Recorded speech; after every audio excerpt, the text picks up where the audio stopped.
Puji Tuhan, hari ini saya akan bawa firman Tuhan yang saya beri judul Healing Space dalam Perjamuan Kudus. Menarik saudara ya, Healing Space dalam Perjamuan Kudus. Sadar atau enggak, kita semua punya healing space, punya ruang pemulihan. Healing space itu ruang pemulihan. Kita semua ini punya mekanisme alami di dalam hidup kita untuk mencari yang namanya healing space, ruang pemulihan.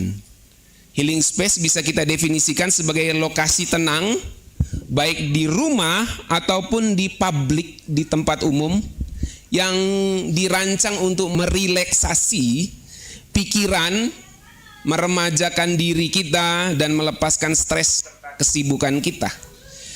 Healing space bisa didefinisikan sebagai tempat self-healing emosional kita, berupa mungkin sudut kamar, teras atau area publik dengan pencahayaan yang pas.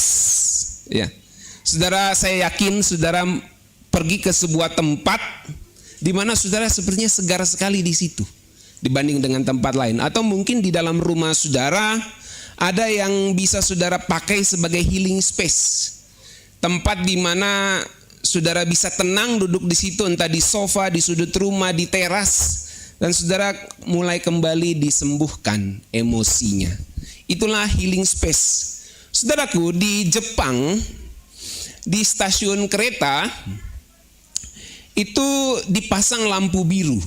Seperti ini saudaraku ya. Dan menurut penelitian, ini terbukti mengurangi tingkat bunuh diri 84% di Jepang. Jadi dengan pencahayaan yang pas, warna yang pas, warna biru di stasiun kereta itu ternyata memberikan ketenangan kepada orang yang ada di situ.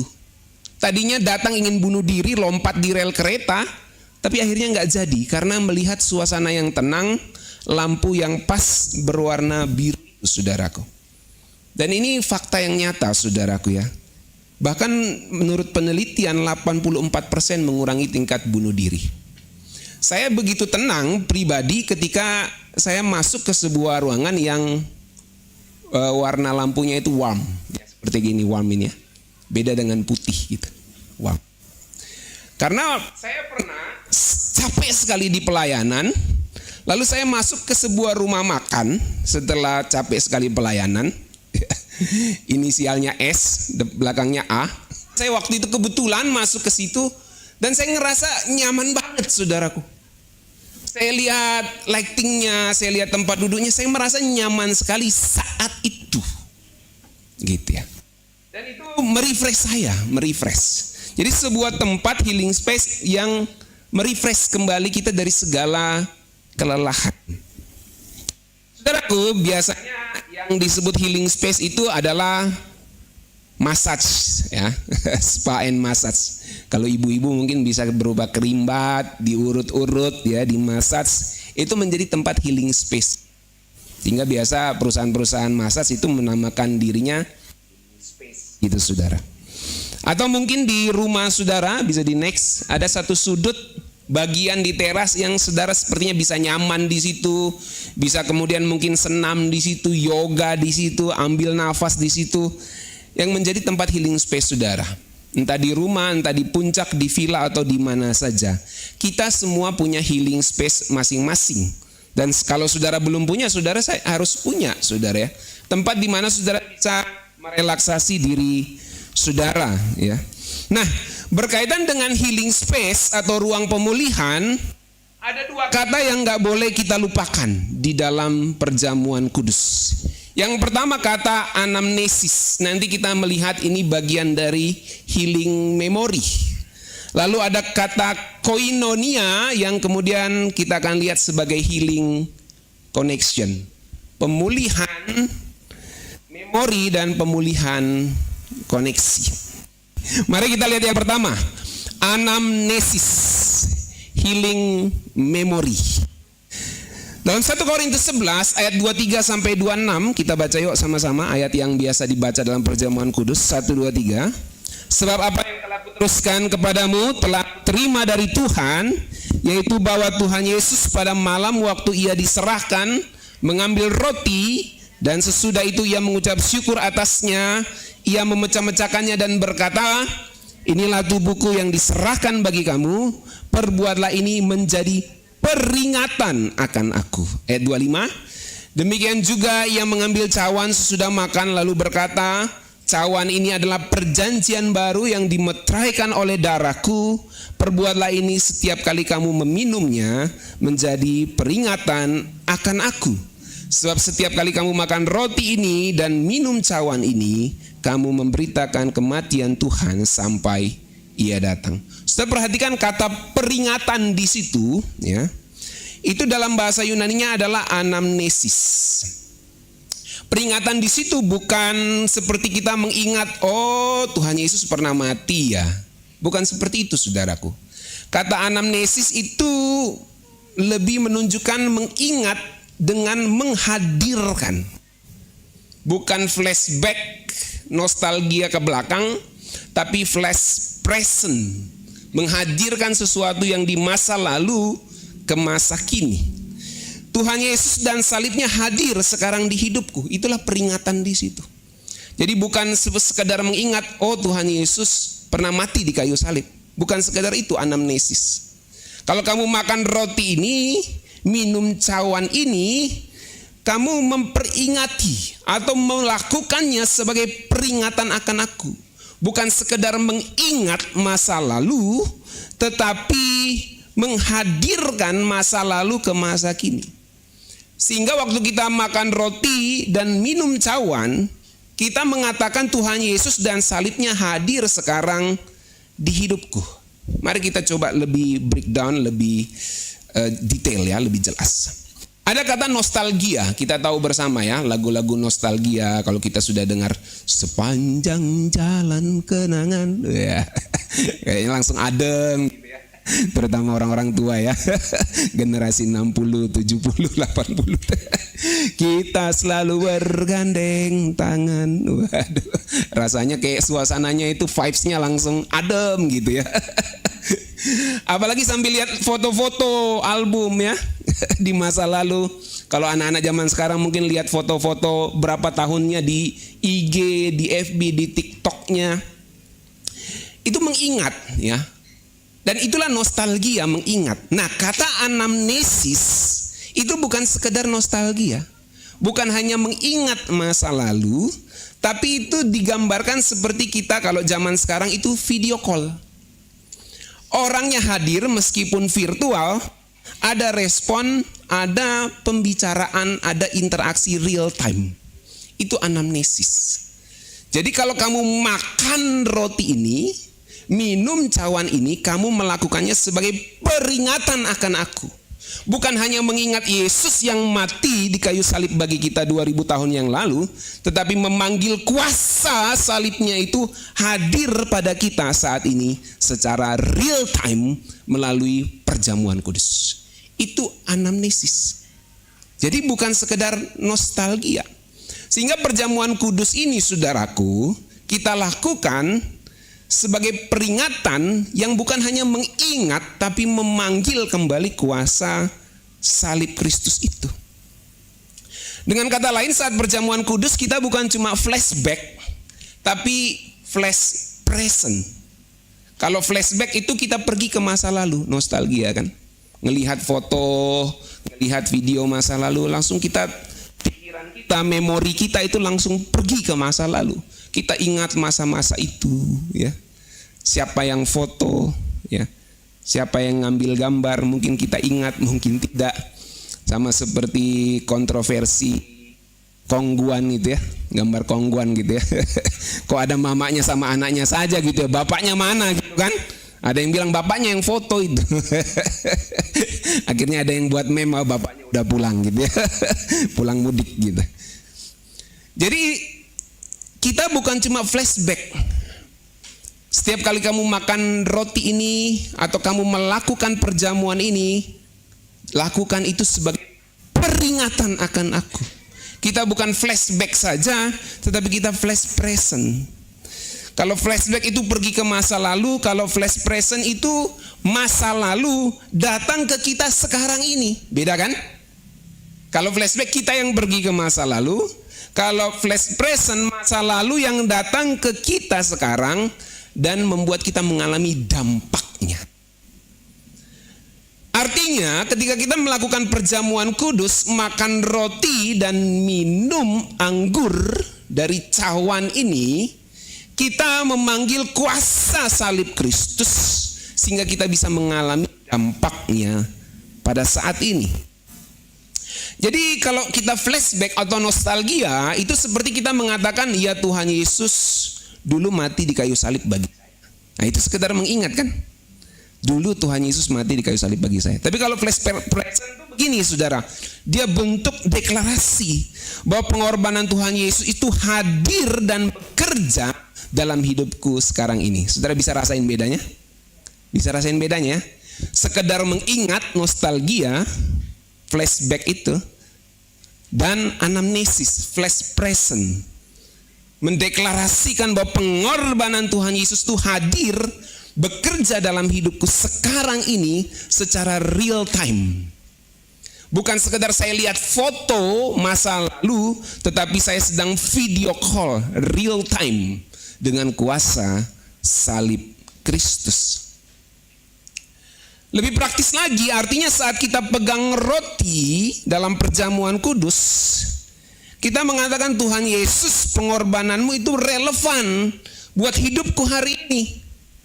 Ini bukan sekedar ritual, seremoni yang ditetapkan oleh gereja, tapi ini adalah perintah Tuhan untuk menjadi peringatan, menjadi anamnesis, menjadi sarana, menjadi media di mana kuasa Tuhan yang sudah terjadi di masa lalu itu bisa narik, bisa ditarik ke masa kini untuk kita alami saudaraku lewat perjamuan kudus. Jadi memang kalau ada gereja yang perjamuan kudus tiap minggu itu satu sisi ada benarnya, yang penting dia memahami dengan benar ya. Nah gereja-gereja Protestan pada umumnya melakukan perjamuan kudus sebulan sekali untuk menjaga kesakralan dari ritual ini saudaraku, dari perintah ini. Karena kalau sesuatu dilakukan setiap minggu atau biasa-biasa setiap hari, bahkan mungkin bisa dianggap biasa dan kehilangan kesakralannya. Jadi itu hanya sebuah pengaturan ketertiban. Tapi kalau orang mau perjamuan setiap hari nggak masalah juga sebenarnya ya. Jadi gereja mengaturnya. Tidak ada catatan di Alkitab gimana kita harus melakukan perjamuan kudus itu setiap minggu, sebulan sekali, baru minggunya itu harus minggu pertama. Nggak harus. Nggak ada catatan begitu di Alkitab. Yang ada di Alkitab bahkan setiap hari mereka memecah roti di jemaat mula-mula. Tapi bukan soal berapa kalinya saudaraku yang menjadi utama, tapi adalah apakah kita memahami makna dari perjamuan kudus itu. Saat kita pegang roti, apakah roti itu menjadi relevan, apakah roti yang melambangkan pengorbanan dari terurainya tubuh Kristus dengan bilur-bilurnya itu, luka-lukanya itu, apakah kuasa bilur-bilurnya itu menjadi relevan dengan hidup kita atau tidak? Itu yang paling penting. Dan saat kita minum anggur dari cawan itu, apakah kita mengakui bahwa kasihnya menjamah luka batin kita saat ini? Real time, saudaraku, real time. Itu penting. Jadi apakah ada kuasa di dalam perjamuan kudus? Yes. Sebab itu memanggil kuasa yang ada 2000 tahun yang lalu terjadi di kayu salib untuk menjadi relevan dan berdampak dalam hidup kita saat ini. Perjamuan kudus dalam hal ini menjadi healing space, healing memory bagi kita yang lagi mungkin overthinking, yang mungkin ngerasa gagal, yang capek mentalnya, yang alami banyak trauma, kepahitan. Ini kan semua berhubungan dengan memori nih, batin nih. Dia kepahitan, dia ingat-ingat terus itu orang punya kelakuan sama dirinya. Pahit dia. Ya. Seperti bangsa Israel diperlakukan oleh Mesir sampai Alkitab catat di kitab Keluaran, pahit mereka alami. Nah banyak dari kita kan gitu, saudaraku, pahit sekali. Dengan kelakuan orang-orang di sekitar kita, kelakuan suami, kelakuan istri, kelakuan anak-anak, bahkan mungkin kelakuan orang tua yang kita anggap tidak sesuai dengan diri kita. Kita jadi pahit. Apalagi kelakuan teman-teman di sekeliling kita, orang yang kita anggap baik ternyata sangat melukai kita. Kita jadi pahit, saudaraku. Dalam perjalanan ke luar kota kemarin di Sulawesi, kami menemukan ada orang-orang yang bermasalah di dalam rumah tangga. Ya, bahkan tempat kami menginap ada yang bermasalah, saudara, di rumah tangganya. Jadi ternyata banyak sekali orang bermasalah. Hubungan suami istri, kemana saja kami pergi ada orang punya masalah rumah tangga, saudaraku. Memang iblis luar biasa sekarang kerja di dalam rumah tangga Kristen, ya, menghancurkan. Nah, kalau orang ini tidak mau mengikuti jalan Tuhan, maka tidak ada pemulihan. Pemulihan bisa terjadi ketika dia datang kepada Tuhan, mengalami kuasa salib Tuhan, dan bisa diikuti di dalam perjamuan kudus.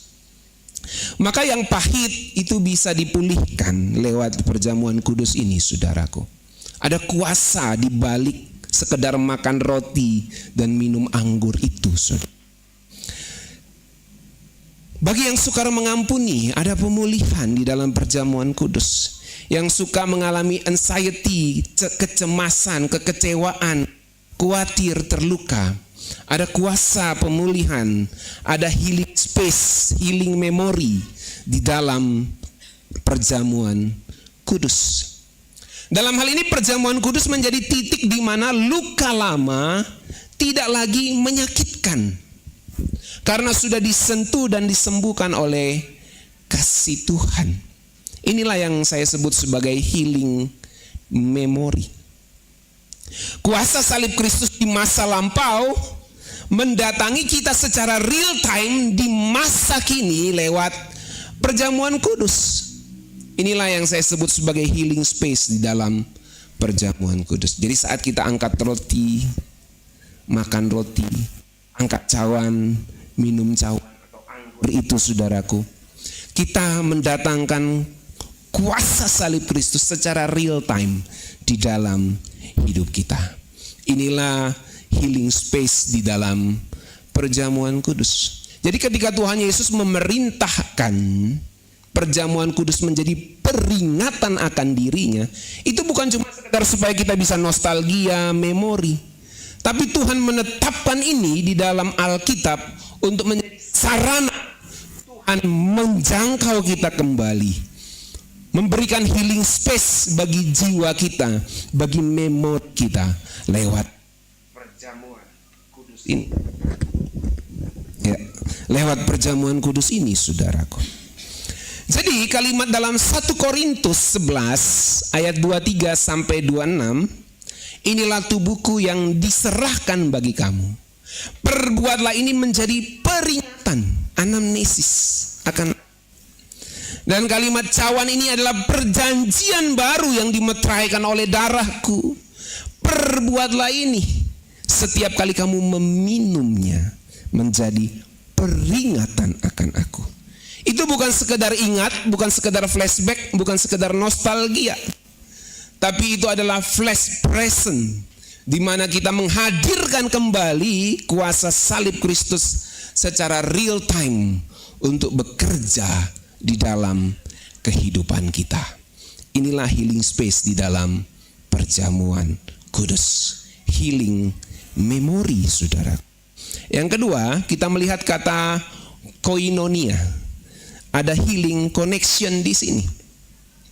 Dalam 1 Korintus 10 ayat 16 sampai 17, mari kita baca sama-sama. 1, 2, 3. Bukankah cawan, pengucapan syukur yang atasnya kita ucapkan syukur, adalah persekutuan dengan darah Kristus?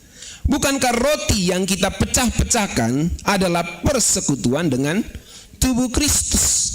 Karena roti adalah satu, maka kita sekalipun banyak adalah satu, karena kita semua mendapat bagian dalam roti yang satu itu. Saudaraku yang dikasih dalam Tuhan, kata persekutuan di situ adalah koinonia. koinonia. Koinonia. Waduh. Koinonia ya, oke. Perlu beli Mac baru ini. Persekutuan itu adalah koinonia, artinya ikut ambil bagian, masuk ke dalam sesuatu. Itu persekutuan. Ikut ambil bagian, masuk ke dalam sesuatu. Ya, kalau dalam bahasa Inggrisnya itu fellowship. Ya, fellowship. Jadi artinya satu kapal besar. Jadi bukan sekedar simbol, tapi suatu partisipasi. Semua bilang partisipasi. Jadi yang namanya persekutuan itu partisipasi. Jadi ketika kita bilang ayatnya itu kan nih, cawan pengucapan syukur yang atasnya kita ucapkan syukur adalah persekutuan dengan darah Kristus. Artinya kita partisipasi dengan darah Kristus. Lalu roti yang kita pecah-pecahkan adalah persekutuan, partisipasi dengan tubuh Kristus. Nah, gitu dia. Jadi perjamuan kudus itu bukan sekedar simbol, ya. Memang di dalam teologi Katolik, teologi Anglikan, teologi Protestan, Reform, Injili itu berbeda-beda soal perjamuan kudus, ya. Ada yang mengatakan kalau kita makan roti, ini tetap roti tapi ini jadi tubuh darah Kristus, ya. Nah, ada juga yang mengatakan itu hanya simbol, ada yang mengatakan kehadiran Kristus bersama dengan kita, tapi nanti lain kali kita bahas itu. Poin saya di sini adalah kita berpartisipasi, itu persekutuan dengan tubuh dan darah Kristus. Ibaratnya kita bukan cuma nonton pertandingan basket atau pertandingan bola, tapi kita ikut main di lapangan, itu namanya partisipasi. Kalau kita cuma nonton kan artinya kita nonton aja. Tapi kalau kita ikut main, itu namanya persekutuan. Itu namanya partisipasi. Itu namanya koinonia. Jadi persekutuan dengan tubuh dan darah Tuhan, artinya kita berpartisipasi dengan tubuh dan darah Kristus. Dalam hal ini perjamuan kudus kita bukan nontonin Tuhan Yesus, bukan sekedar ingat Tuhan Yesus, tapi kita masuk ke dalam tubuh dan darah Kristus. Artinya kita masuk ke dalam persekutuan dengan diri Kristus. Ibaratnya lagi kita bukan sekedar nonton live streaming pengorbanan Kristus, kita bersekutu dengan penderitaan Kristus, bukan sekedar nontonin live streamingnya Kristus menderita, tapi kita masuk berpartisipasi di dalam live stream itu. Kita merasakan, kita mengikuti bagaimana tubuh dan darah Kristus itu dipecahkan dan dicurahkan bagi kita semua. Artinya saudaraku, saat perjamuan kudus kita terhubung dengan Kristus. Hidupnya itu mengalir ke kita, sehingga kita nggak lagi sendirian karena kita participate. Kita berpartisipasi di dalam pengorbanannya.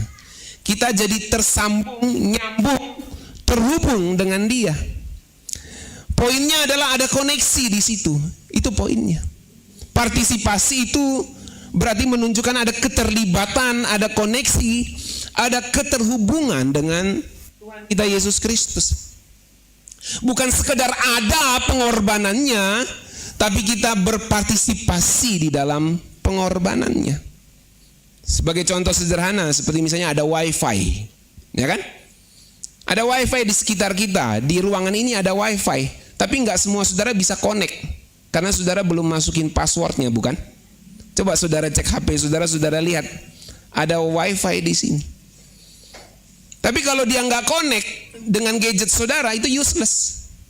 Seperti itulah, ada pengorbanan Kristus 2000 tahun yang lalu, tapi kalau dia nggak connect dengan hidup kita, kita nggak masuk dalam persekutuan dengan tubuh dan darah Kristus yang sudah terpecah dan tercurah bagi kita, maka pengorbanannya useless bagi kita. Nggak ada gunanya untuk kita, saudaraku. Maka perjamuan kudus itu bukan hanya mengingatkan kita, tapi juga membuat kita terlibat di dalam pengorbanan Tuhan. Bukan cuma signal pengorbanan itu ada, tapi kita benar-benar connect dengan kuasa salib, tubuh dan darah Kristus itu. Kita mengalami persekutuan dengan Dia. Ini yang disebut partisipasi. So pertanyaan kita, mekanismenya bagaimana? Logikanya gimana? Maka yang kerjakan apa yang sudah terjadi 2000 tahun yang lalu, tubuh dan darahnya terpecah dan tercurah bagi kita itu, dengan diri kita yang ada di masa kini, yang menghubungkan itu adalah kuasa Roh Kudus. Itu yang dimaksudkan dalam 1 Korintus 12 ayat 13, diberi minum dari satu roh. Saudara perhatikan, sebab dalam satu roh kita semua, karena konteks jemaat Korintus saat itu ada Yahudi dan non-Yahudi, kita semua, baik orang Yahudi maupun orang Yunani, baik budak maupun orang merdeka, telah dibaptis menjadi satu tubuh. Dan kita semua diberi minum dari satu roh. Saudara perhatikan di 1 Korintus dari pasal 10, itu Rasul Paulus bicara tentang kesatuan tubuh. Dia menyinggung soal baptisan, dia menyinggung soal perjamuan kudus. Dan ini semua disatukan dan disimpulkan dalam hal ini. Sebab dalam satu roh kita semua, baik Yahudi maupun non-Yahudi atau orang Yunani, baik budak maupun merdeka, telah dibaptis menjadi satu tubuh dan diberi minum dari satu roh. Artinya apa? Pekerjaan ini, persekutuan dengan tubuh dan darah Kristus itu hanya bisa dikerjakan oleh Roh Kudus. Mari kita pakai logika sederhana. Kalau kita minum air, tubuh kita jadi segar, betul? Kalau kita minum dari roh, maka jiwa kita dihidupkan kembali. Roh Kudus dalam hal ini menghubungkan kita dengan Kristus, membuat kita benar-benar ikut atau berpartisipasi koinonia di dalam tubuh Kristus itu, di dalam tubuh dan darah Kristus. Tubuh Kristus menggambarkan roti yang terpecah, digambarkan dalam roti yang terpecah, dan darah Kristus digambarkan dalam cawan atau anggur yang tercurah. Demikian juga hidup kita di dalam satu tubuh Kristus, maka persekutuan itu harus ada. Bukan hanya persekutuan dengan Tuhan, tapi persekutuan dengan anggota tubuh Kristus lainnya. Makanya disinggung, kita semua jadi satu, baik orang Yahudi maupun orang Yunani, baik budak maupun orang merdeka. Nah, dari sini kita dapat satu poin penting. Ketika Alkitab menunjukkan perjamuan kudus, itu adalah mempunyai aspek healing relationship, ya, atau healing connection di situ, penyembuhan koneksi, pemulihan koneksi. Itu bukan hanya bicara tentang hubungan vertikal saja, tapi juga hubungan horizontal. Makanya kalau saudara lihat di konteks perjamuan kudus di zaman lalu, disebut juga meja Tuhan, ya, the Lord's table itu, the Lord's supper, ya, perjamuan terakhir.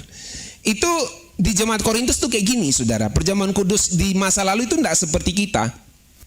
Ada pendeta di depan, lalu dibagi-bagi oleh BPJ gitu, enggak.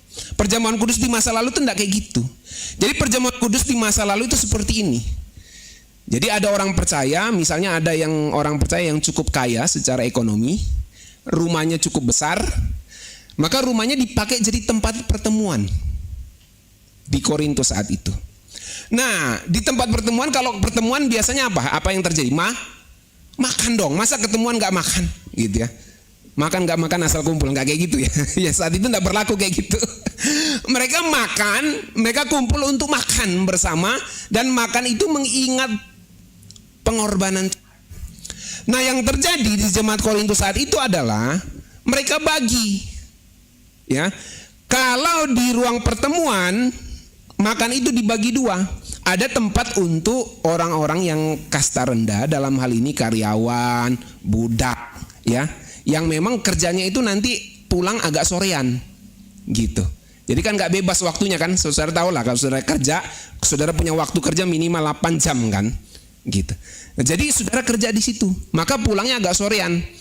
Jadi makanan yang disediakan di ruang-ruang yang kelas bawah ini Itu makanan yang sangat sederhana. Berbeda dengan makanan yang disajikan di orang-orang Kristen yang kelas atas nih.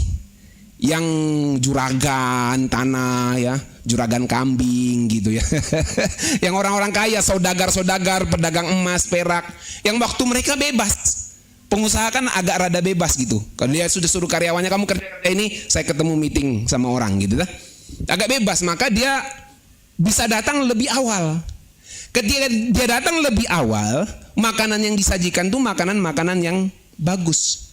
Jadi tuan rumahnya itu kasih makanan yang lebih bagus sama yang kelas atas. Sementara yang datang belakangan, kelas bawah dikasih makanan yang lebih, udah mungkin sisa-sisa atau yang lebih rendah nilai makanannya. Gitulah kira-kira gitu saudaraku ya.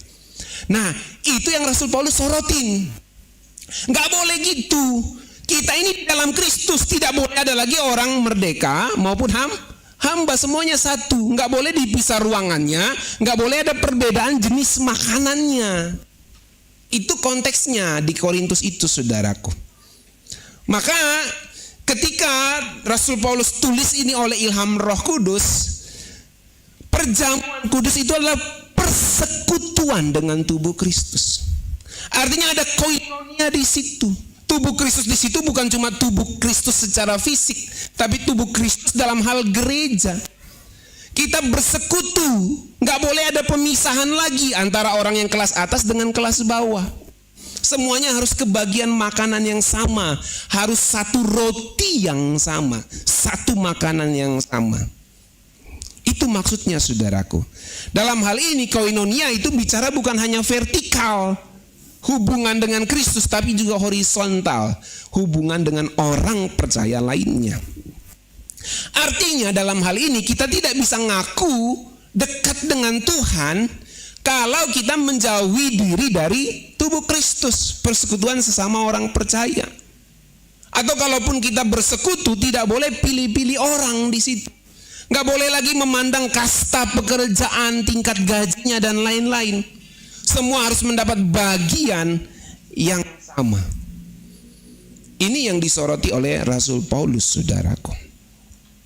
Jadi dalam hal ini, koinonia itu mempunyai unsur healing connection, pemulihan koneksi. Ada hubungan yang dipulihkan. Dari yang merasa jauh, terpisah menjadi kembali dekat dan terhubung.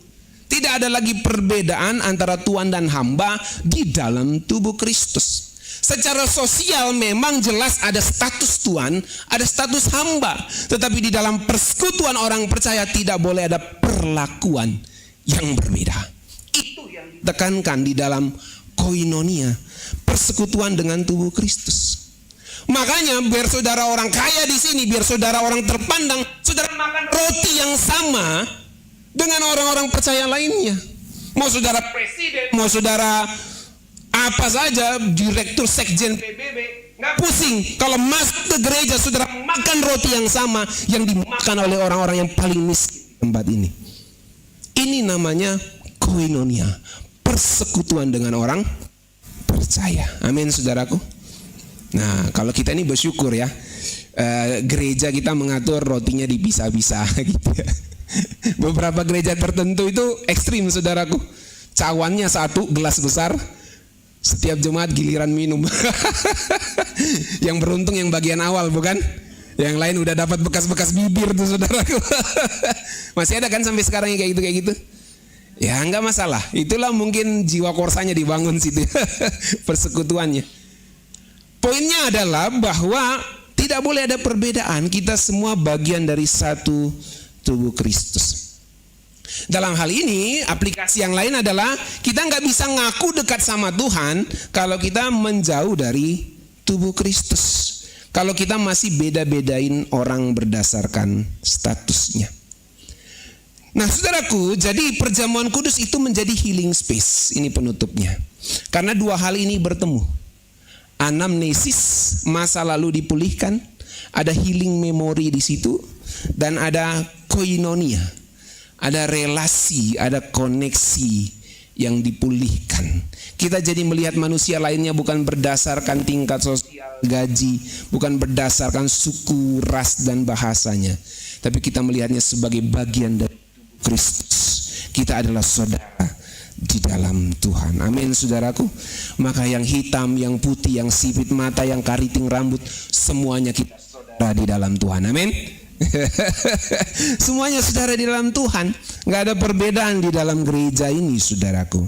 Maka di meja Tuhan, di perjamuan kudus, ada luka batin yang disentuh, ada identitas yang dipulihkan, ada relasi yang diperbaiki, ada jiwa yang dihidupkan kembali. Inilah yang disebut healing space di dalam perjamuan kudus. Saya nggak tahu apa yang menjadi permasalahan hidup kita, apa yang menjadi problema hidup kita saat ini.